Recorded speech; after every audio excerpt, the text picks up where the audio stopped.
కుటుంబరావు గారు, ఈ Himachal Pradesh story first చూడగానే నేను మీకు పాయింట్స్ కూడా పంపించాను కదా, ఆ స్టోరీ చూడగానే మీకు ఏమనిపించింది? ఇనిషియల్ రియాక్షన్ ఏంటి? తర్వాత మనం మిగతా వాటితో కంపారిజన్ కారణాలు చూద్దాము. అసలు మీకు ఏమనిపించింది ఆ రాష్ట్రం స్టోరీ చూడగానే?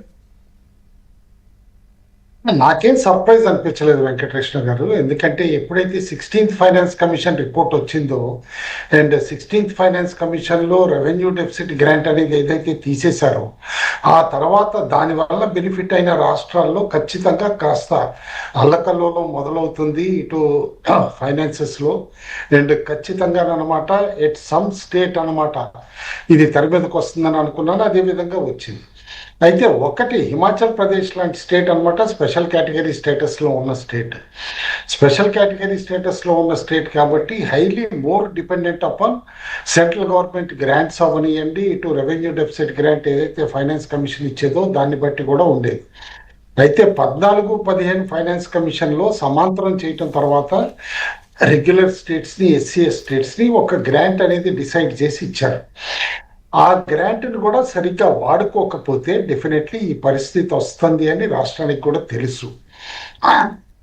అందుకని వాళ్ళ రాజకీయాలు పక్కన పెడితే, ఎందుకంటే వాళ్ళున్న కాంగ్రెస్ ప్రభుత్వం అంటుంది గత బీజేపీ ప్రభుత్వం వచ్చిన గ్రాంట్ సరిగ్గా ఖర్చు పెట్టుంటే కనుక అప్పు తగ్గించుకుని ఉంటే మేము ఈ డెట్ ట్రాప్లో ఉండలేము అని.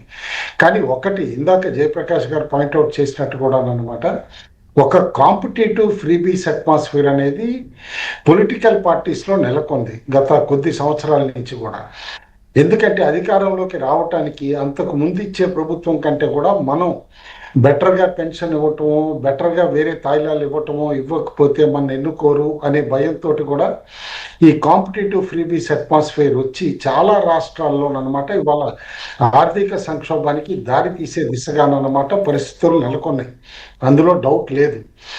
మనం అవునన్నా కాదన్నా ఇది చాలా పార్టీలు చేస్తున్న తప్పులు అక్రాస్ ద వరల్డ్ అనమాట, అక్రాస్ ద మన కంట్రీలో కూడా, అక్రాస్ డిఫరెంట్ స్టేట్స్ కూడా అనమాట.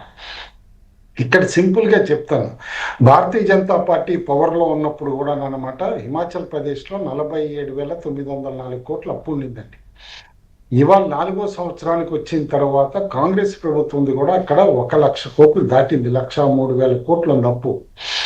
అయితే ఎంత గ్రాంట్ వచ్చింది బీజేపీ టైం అప్పుడు కూడా చూస్తే 47,000 కోట్లు గ్రాంట్ వచ్చింది.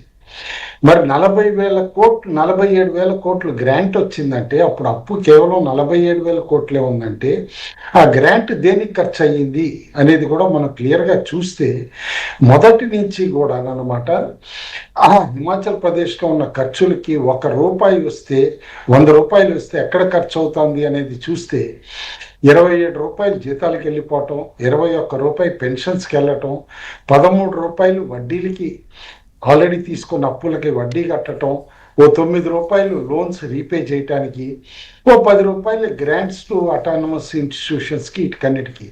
దాంతో యాక్చువల్గా వాడగలిగే డబ్బు నాట్ ఈవెన్ ₹20 కూడా, అది గుర్తుంచుకోవాలి. ఇప్పుడు ఓవర్ ఏ పీరియడ్ ఇందాక నేను అన్న కాంపిటేటివ్ ఫ్రీబీస్ లాగా అనమాట ఈ తాయిలాలతోటి పెరిగి డెఫిసిట్ కూడా వచ్చేసింది. ఆ డెఫిసిట్ కూడా ఎంతవరకు వచ్చింది? ఇవాళ డబ్బులు కట్టాలంటే కూడా గవర్నమెంట్కి ఉన్న పరిస్థితి ఎట్లానంటే ఈవెన్ వాళ్ళ యాన్యువల్ గ్రాంట్ కాదు, ఇవన్నీ తీసేసిన తర్వాత ఇవాళ పరిస్థితి వాళ్ళది 10,000 కోట్ల ఆదాయం ఉందా, ఇది బారోయింగ్ లిమిట్ ఉందండి 10,000 కోట్లు హిమాచల్ ప్రదేశ్కి. ఆ 10,000 కోట్లకి ఎదురు 3,000 కోట్లు యాడ్ చేస్తే కానీ ప్రిన్సిపల్ అమౌంట్ వడ్డీ కట్టలేదు. తెచ్చే అప్పులో కూడా 70% ఈ అప్పులు కట్టడానికే సరిపోతుంది వాళ్ళకి. 70% కాదు, అసలు సరిపోదు. నా దగ్గర ఉన్న నెంబర్స్ ప్రకారం అసలు సరిపోదు. అంటే ఆల్రెడీ వెంటిలేటర్ లో ఉంది, మీరు ఐవి ఫ్లూయిడ్ ఏదో ఒకటి పెట్టాలన్నమాట. ప్రభుత్వ రెవెన్యూ కేవలం 18,000 కోట్లు, కేంద్రం నుంచి ఎంత వస్తుంది? 14,000 కోట్లు వస్తుంది ట్యాక్సెస్. కాబట్టి అవన్నీ కలుపుకున్న మీకు ఆటోమేటిక్ గా ఏమవుతుంది, ఎదురు ఇంకా 3,000 షార్ట్ ఫాల్ అయిపోతుంది కూడా. అండ్ దాంతో క్లియర్ కట్ గా ఎప్పుడైతే ఈ రెవెన్యూ గ్రాంట్ లేదో అండ్ మధ్యలో జిఎస్టీ కూడా వచ్చింది, ఆ జిఎస్టీ వచ్చినప్పుడు కూడా అర్థం చేసుకోవాల్సింది ఏంటంటే ఏ స్టేట్స్ అయితే జిఎస్టీలో నష్టపోతున్నాయో ఆ జిఎస్టీ కంపెన్సేషన్ కూడా ఉండేది. ఆ పీరియడ్ కూడా అయిపోయింది. ఇప్పుడు జిఎస్టీ కంపెన్సేషన్ కూడా లేదు, రెవెన్యూ గ్రాంట్ కూడా లేదు. అందుకని చెప్పేసి ఆటోమేటిక్ కుదేలైపోయింది ఇప్పుడు హిమాచల్ మీరు మీరు ప్రభుత్వం అన్నమాట. మీరు రెండు విషయాలు చెప్పారండి. ఒకటి, ఇది చూడగానే నాకేం పెద్ద సర్ప్రైజింగ్గా అనిపించలేదు. ఆ, వాళ్ళు ఇచ్చే గ్రాంట్ ఏదైతే ఆపేస్తారని తెలిసిందో అక్కడ నుంచి మొదలవుతుంది రెవెన్యూ డెఫిసిట్ గ్రాంట్ని కేంద్రం నిలిపివేస్తుందని తెలియగానే ఇటువంటివి వస్తాయని ఎక్స్పెక్ట్ చేశాను నేను అనేది ఒకటి చెప్పారు. తర్వాత హిమాచల్ ప్రదేశ్కి సంబంధించినంత వరకు వాళ్ళ ఖర్చులు ఎంత పర్సంటేజ్ పోతున్నాయి, పెన్షన్లకు ఎంత పోతుంది, జీతాలకు ఎంత పోతుంది, అప్పులు రుణాలు ఈ వడ్డీలకు ఎంత పోతుంది అనేది కొంత డేటా చెప్పే ప్రయత్నం చేసి ఓవరాల్గా వాళ్ళకి ఇంకా ఇంకో 3000 crores ఎదురే పడుతుందని మీరు చెప్పిన అంచనా.